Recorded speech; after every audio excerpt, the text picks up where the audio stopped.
अब छाती से लेकर और जंघा तक यहां जितने भी रोग आप जानते हैं वो सब पित्त के रोग, गैस बनना, एसिडिटी होना, हाइपर एसिडिटी होना, अल्सर होना, पेप्टिक अल्सर होना, खाते समय मुंह में पानी आना या मुंह का पानी बिल्कुल सूख जाना, बार बार डकार आना, खट्टी डकारें आना, हिचकियां आना, ये सब पित्त की समस्याएं हैं, पित्त के रोग,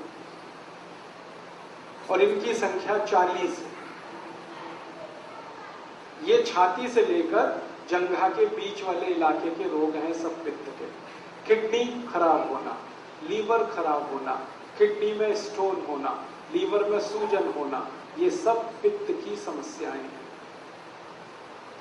और खराब रोगों के नाम बताऊं, जॉन्डिस होना, पीलिया होना, हेपेटाइटिस होना, ये सब पित्त के रोग हैं, पित्त की समस्याएं। कई तरह के बुखार, पित्त की समस्याएं। अब आपको जिंदगी भर एक ही चीज ध्यान रखनी है कि वात पित्त कफ तीनों संतुलित रहें आपके, तो आप रोगी नहीं हो सकते। तो आपको करना क्या है? वात पित्त कफ तीनों को संतुलन रखने के लिए महर्षि वाग्भट के कुछ सूत्र याद रखने और याद रख के उनको जीवन में पालन करना है। पहला सूत्र है उनका, खाना खाने के बाद कभी भी पानी नहीं पीना। ये पहला सूत्र। खाना खाने के बाद कभी भी पानी नहीं पीना। सूत्र को उन्होंने लिखा है जिस तरह से वो मैं बताता हूं।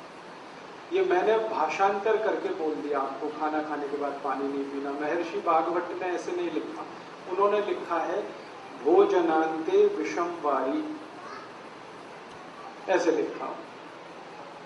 भोजनांते माने भोजन अंते, भोजन अंते माने भोजन के अंत में, विषम, विषम माने विष के जैसा, वारी, वारी माने पानी, भोजन के अंत में पानी विष के जैसा है, ये है सूत्र। मतलब भोजन के अंत में पानी ना पिए। मैंने सरल कर दिया उसको। अब क्यों ना पिए? कारण उसका एक है कि हम जब खाना खाते हैं, खाना सारा पेट में इकट्ठा होता है। एक स्थान है उसको जठर कहते हैं। जठर स्थान पे खाना जब आता है तो अपने आप अग्नि जलती है, उसको जठर अग्नि कहते हैं। खाना खाते ही पेट में अग्नि है, वो जठर अग्नि है। अग्नि जलती है तो खाना पचता है, अग्नि नहीं जलती तो खाना नहीं पचता। तो आपने खाना खा लिया, पेट में अग्नि जली, अग्नि ने जैसे ही जलना शुरू किया आपने पानी पी लिया और खूब ठंडा पानी पी लिया, चिल्ड वाटर, फ्रिज से निकाल के बोतल गटक ली। अब क्या होगा? अग्नि बुझ गई। अग्नि बुझ गई तो खाना नहीं पचेगा, तो खाना सड़ेगा और सड़ा हुआ खाना 103 बीमारियां पैदा करेगा। सबसे ज्यादा बीमारियां इसी में आती हैं। इसलिए वाग्भट जी ने पहला सूत्र ये लिखा, भोजनांते विषम वारी, खाने के बाद पानी नहीं पीना। दूसरा नियम है, पानी जब भी पिए घूंट भर के पिए, सिप करके पिए। जैसे चाय पीते हैं, जैसे कॉफी पीते हैं, गर्म दूध पीते हैं, ऐसे पानी पिए। ऐसे कभी भी पानी ना पिए, गिलास लगाया और लगातार पिया, ये गलत तरीका है। पानी पीने का तरीका है, एक घूंट पिया, थोड़ी देर रुके, एक घूंट पिया, फिर रुके, फिर पिया, फिर रुके, फिर ऐसे पानी पिए। इसका क्या लाभ है? मुंह में आप जानते हैं लार बनती है। ये लार जो है ना, पेट के तेजाब को शांत रखती है। पेट का जो तेजाब है ना वो एसिडिक है विज्ञान की भाषा, और मुंह की लार जो है वो एल्कलाइन है, क्षारीय है। तो ये क्षार है, यहाँ अम्ल है। अम्ल और क्षार मिले तो एक दूसरे को न्यूट्रल करते हैं। तो मुंह की लार बार बार पेट में जाए ताकि पेट का तेजाब शांत रहे, इसके लिए कहा गया घूंट घूंट पानी पिए, थोड़ा थोड़ा करके पानी पिए। ठीक है। आयुर्वेद में कहा जाता है कि जिनके पेट का अम्ल शांत रहता है, तेजाब शांत रहती है, उनको जिंदगी में रोग नहीं आते कभी। अम्लता अगर आपकी शांत है, एसिडिटी, कोई रोग आने की संभावना नहीं। दुनिया के सारे खराब रोग जैसे कैंसर, जैसे डायबिटीज, जैसे ब्लड प्रेशर बहुत तेज होकर हार्ट अटैक आना, ब्लड प्रेशर बहुत ज्यादा बढ़कर ब्रेन हेमरेज हो जाना, ब्लड प्रेशर बहुत ज्यादा बढ़कर पैरालिसिस हो जाना, ये सब खराब बीमारियां एसिडिटी से शुरू होती है। जब रक्त में एसिडिटी बढ़ती है तब ये बीमारियां अपने चरम पर पहुंचती हैं। लेकिन रक्त में एसिडिटी बढ़ती कहां से है? वो पेट से बढ़ती है। पेट में एसिडिटी कब बढ़ेगी? जब आप घूट घूट पानी नहीं पिएंगे तो लार बार बार अंदर नहीं जाएगी तो समस्या आएगी। इसलिए आयुर्वेद में कहा गया पानी घूट घूट पिए। तीसरा नियम है सवेरे सोकर उठें, सबसे पहले पानी पिए। वहां स्वामी जी का आपने सुना होगा व्याख्यान, तो उषा पान की बात वो करते हैं। उषा पान का मतलब यही है उठते ही पानी पीना। हालांकि उषा पान का सही अर्थ है सवेरे 4:30 बजे उठकर पानी पीना, क्योंकि उषा का वही समय है।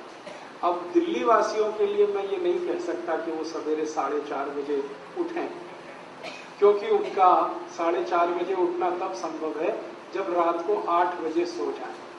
8 बजे दिल्ली में सोना तो स्वर्ग की बात है, कल्पना की बात, संभव ही नहीं। इसलिए मैं कहता हूं जब उठें तो पहले पानी पिए। आपकी जब दिन हो जाए, जब सवेरा हो जाए, उठते ही पानी पिए, कम से कम 3 गिलास, बिना प्यास के, घूट घूट भर के।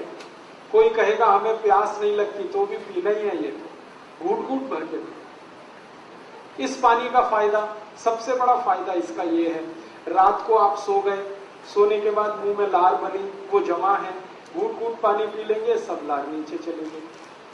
दूसरा फायदा, उठते ही आप पानी पिएंगे तो पानी सारा बड़ी आंत में जाएगा। बड़ी आंत में मल फंसा रहता है, लार्ज इंटेस्टाइन में, तो मल को बाहर निकालेगा। जैसे ही पानी मल को निकालना शुरू करेगा, प्रेशर एकदम बनेगा आपको, आप तुरंत टॉयलेट में जाएंगे और 5 मिनट में फ्रेश होकर वापस आएंगे। तो आपको मैं जो समझाना चाहता हूं वो ये कि शरीर ठंडा मत होने दीजिए, इसको गर्म रखिए। तो ठंडा शरीर ना हो इसके लिए ठंडा पानी मत पीजिए, नहीं तो क्या होगा, ठंडा पानी बार बार पीते रहेंगे, शरीर में तकलीफें शुरू होंगी। उसकी सबसे बड़ी तकलीफ क्या होती है कि जब बहुत ठंडा पानी आप पी लेते हैं तो शरीर का जो पेट है वो पानी को गर्म करता है। पानी को गर्म करने में पेट को एनर्जी चाहिए, ऊर्जा चाहिए, और वो ऊर्जा ब्लड में से ही आ सकती है, खून में से आ सकती है, और खून को फिर सारे शरीर से पेट की तरफ दौड़ना पड़ेगा, तब पानी गर्म होगा।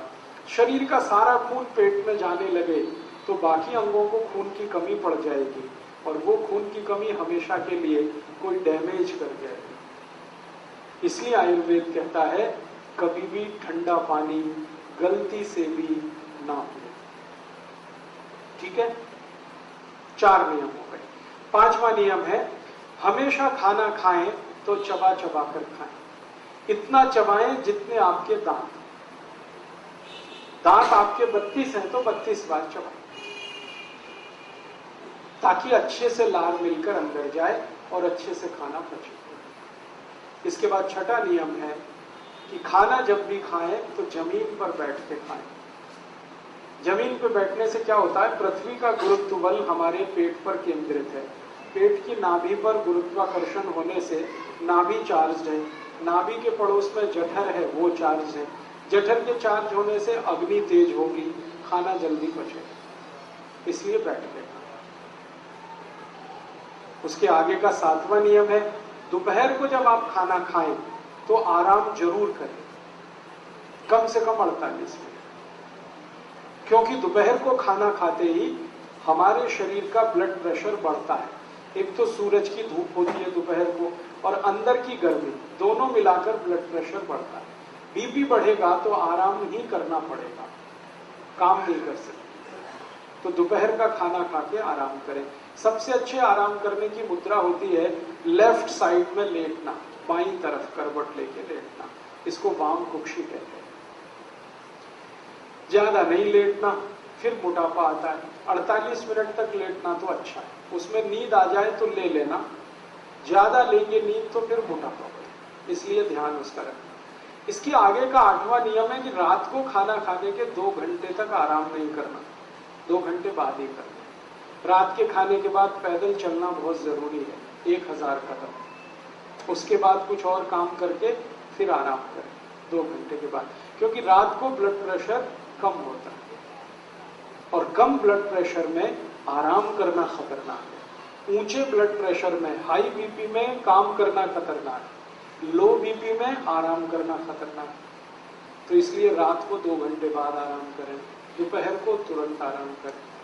इसके बाद का 9वां नियम है, 9th, कि आप जब खाना खाएं तो 2 चीजों को ध्यान रखें, एक साथ ऐसी ना खाएं जो एक दूसरे के विरोधी। ठंडा गरम साथ में ना खाएं, दूध और दही साथ में ना खाएं, उड़द की दाल और दही साथ में ना खाएं, खट्टे फल और दूध साथ में ना लें, कटहल की सब्जी के साथ दूध ना खाएं, कच्ची प्याज खा रहे हैं तो दूध नहीं खाएं, दही में नमक डाल के ना खाएं, हमेशा दही में मीठी चीज डालें। ये आपको थोड़ा झटका लगेगा, ये क्या बोल दिया, दही में नमक ना खाएं, क्योंकि रायता तो बिना नमक के बनता नहीं है। बात ऐसी है कि ये जो दही है ना, ये जीवाणुओं का घर है। अगर आप लेंस लगा के देखेंगे तो दही में लाखों जीवाणु होते हैं। हम लोग अंग्रेजी में उनको लैक्टोबैसिलाइज कहते हैं। ये जीवाणु जीवित चाहिए पेट को। आप दही में 1 चुटकी नमक डाल दीजिए, सब जीवाणु 1 मिनट में ही मर जाते हैं। अब मर गए तो दही खाया वो बेकार है। इसलिए जीवित जीवाणु दही के साथ आने चाहिए। तो कहा गया है कि दही बिना नमक के खाएं, या दही में बूरा डालें, खांड डालें, गुड़ डालें।